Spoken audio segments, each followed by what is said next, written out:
Friends,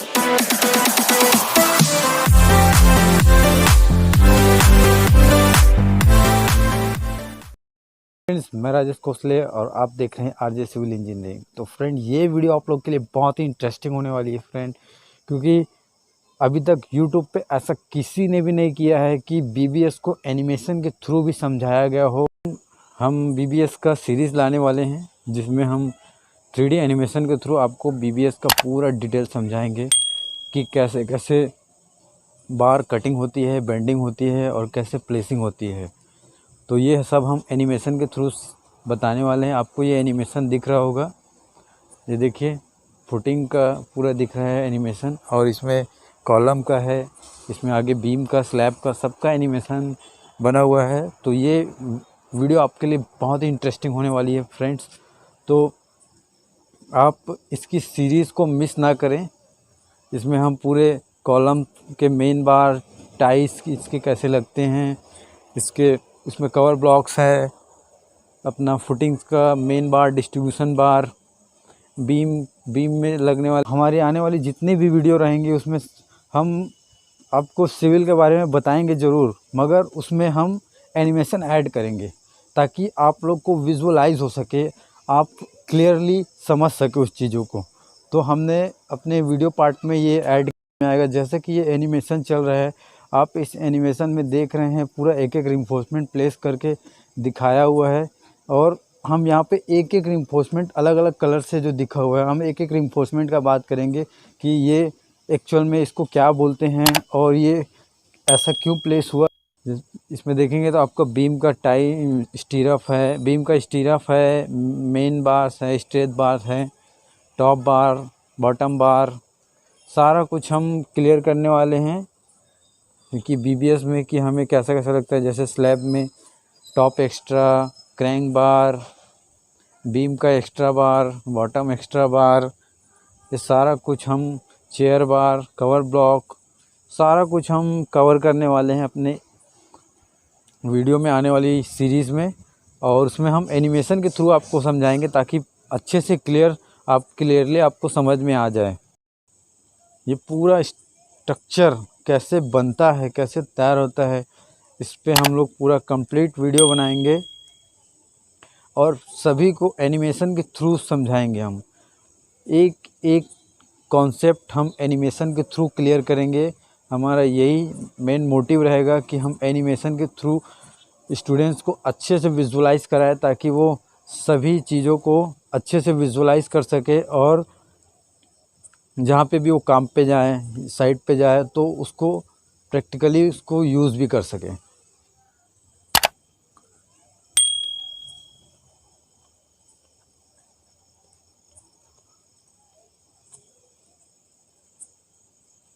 तो हम इस पीपीटी के थ्रू समझेंगे कि बार बेंडिंग शेड्यूल के लिए हमें बेसिक्स क्या रिक्वायर्ड हैं, क्या हमें जानकारी होनी चाहिए। बेसिक बीबीएस के लिए बेसिक क्लियर होना बहुत ही ज़रूरी है।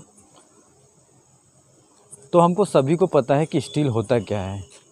हम बीम देखते हैं, कॉलम देखते हैं, जितना भी हमारा आरसीसी मेंबर होता है वो क्या होता है, पीसीसी में हमें रिइंफोर्समेंट प्लेस करते हैं तो पीसीसी आरसीसी बन जाता है। तो यहाँ पे आप देख रहे होंगे पिक्चर में, आपको दिख रहा होगा कि एक बीम है जिसमें डॉवेल्स निकले हुए हैं। तो ये सब स्टील हैं जो आपको दिख रहे हैं डॉवेल्स की तरह निकले हुए, तो ये स्टील है। तो इतना तो सभी को पता होगा, आई होप। फिर हम देखते हैं नेक्स्ट बीबीएस के लिए इम्पोर्टेंट है वो size of bar and weight. भाई आप बीबीएस निकाल रहे हैं, आपको डिफरेंट टाइप्स के जो बार होते हैं उनका डाया पता होना चाहिए कि साइड पे कितने mm तक का जो सरिया है वो यूज़ होता है। तो 8 mm से लेकर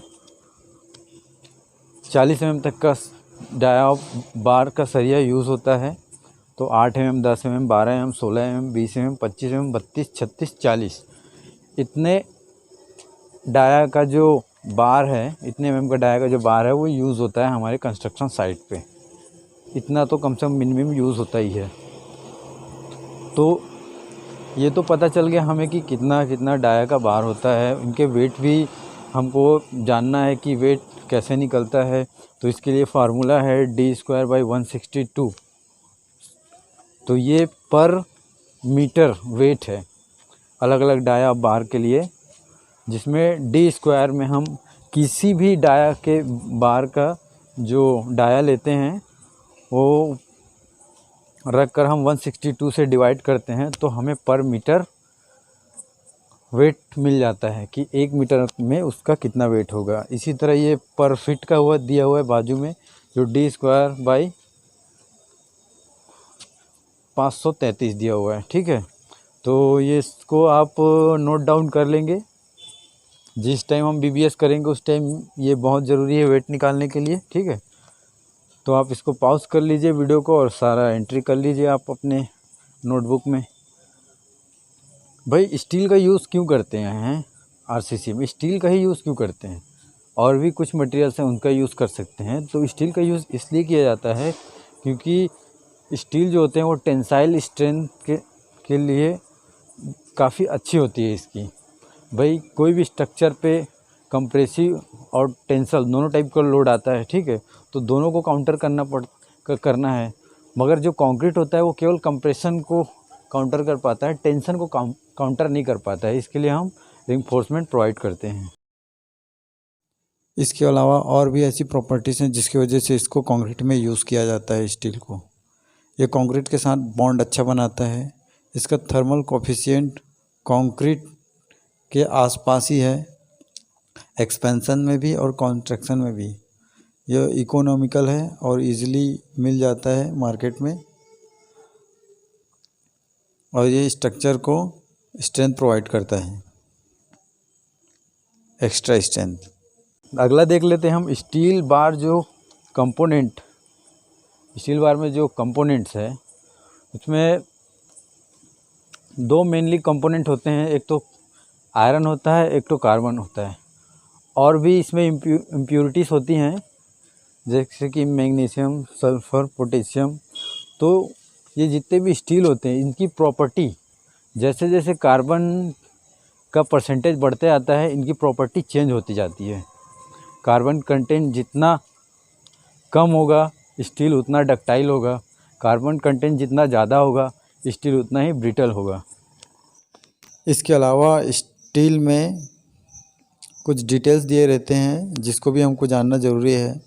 जैसे प्रोडक्शन मिल का सिंबल रहता है, डाया ऑफ बार कितने डाया का बार है वो दिया रहता है, और किस टाइप का स्टील है, HYSD स्टील है, TMT स्टील है, थर्मोमैकेनिकल स्टील है। तो ये सारा कुछ डिटेल दिया रहता है और इसमें ग्रेड भी दिया रहता है कि स्टील कितने ग्रेड का है, 250 का, 415 का, 500 का, 500 D500 का। ये सारे स्टील के ग्रेड हैं, तो ये भी दिया रहता है। आप स्टील में देख रहे होंगे जो इंक्लाइंड जो लाइन दिख रही है और एक स्टील के कॉर्नर में लाइन है, तो ये रिप्स हैं, लॉन्गिट्यूडनल रिप्स, ट्रांसवर्स रिप्स, जो कि कंक्रीट में ग्रिप प्रोवाइड करता है कंक्रीट को, जिससे स्टील और कंक्रीट के बीच अच्छी बॉन्डिंग मिलती है।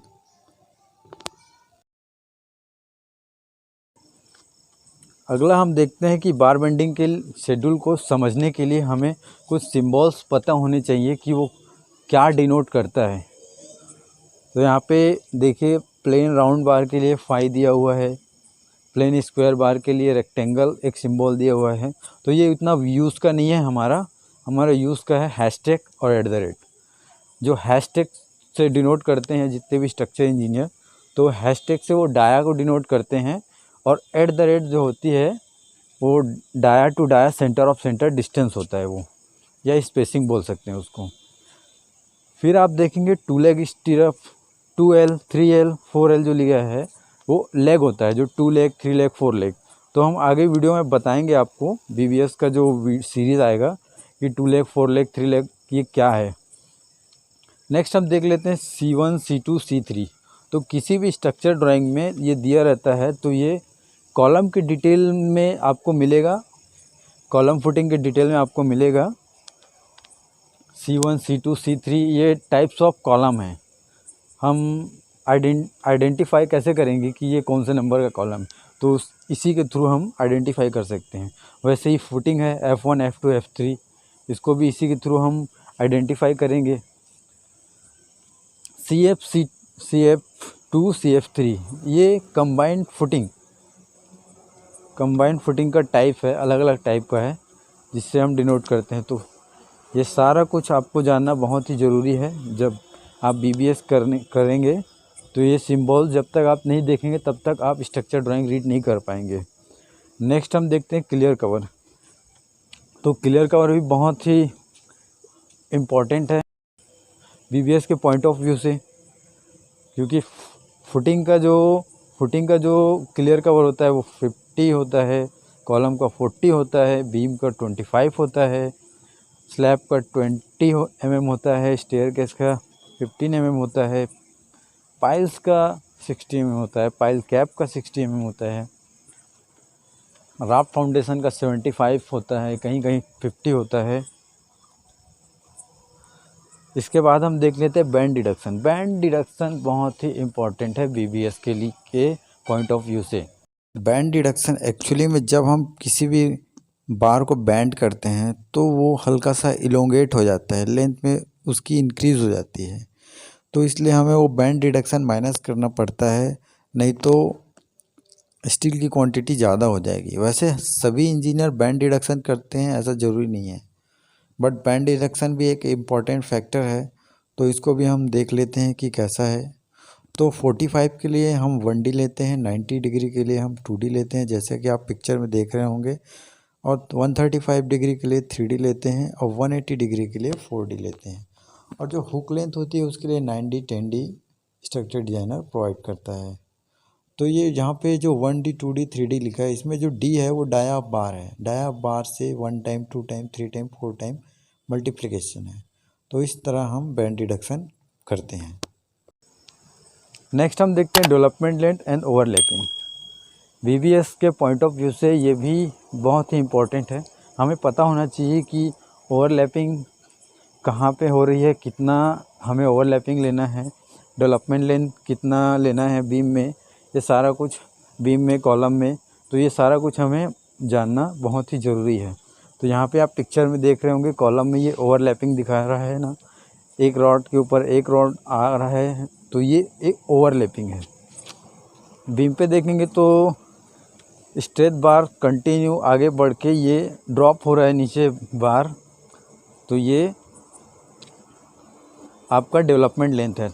तो डेवलपमेंट लेंथ कहाँ से कहाँ तक होता है ये भी हम आगे BBS में क्लियर करेंगे, और ओवरलैपिंग कहाँ से कहाँ तक रहता है और कैसे ओवरलैपिंग देना है, ये सारा कुछ हम BBS में क्लियर करेंगे। और ये अगेन फार्मूला दिया हुआ है वेट कैलकुलेट करने का, डिफरेंट टाइप्स ऑफ डाया बार का। तो ये हमने ऊपर देख लिया है, D² 162 पर मीटर के लिए है, और D² 533 ये हमारा पर फिट के लिए है। बैंडिंग वायर जो है वो 1 टन में 9 kg से लेकर 13 kg तक हम लेते हैं। तो आई होप फ्रेंड वीडियो आपको अच्छा लगा होगा। तो अगर ये वीडियो आपको अच्छा लगा तो वीडियो को लाइक करें, और अगर अच्छा नहीं लगा तो डिसलाइक करें, और अगर आपको अच्छा लगा तो इसकी सीरीज़ को भी पूरा देखें और समझें एनिमेशन के थ्रू। ये आपके लिए पहला मौका होगा कि आप एनिमेशन के थ्रू BBS सीख रहे हैं।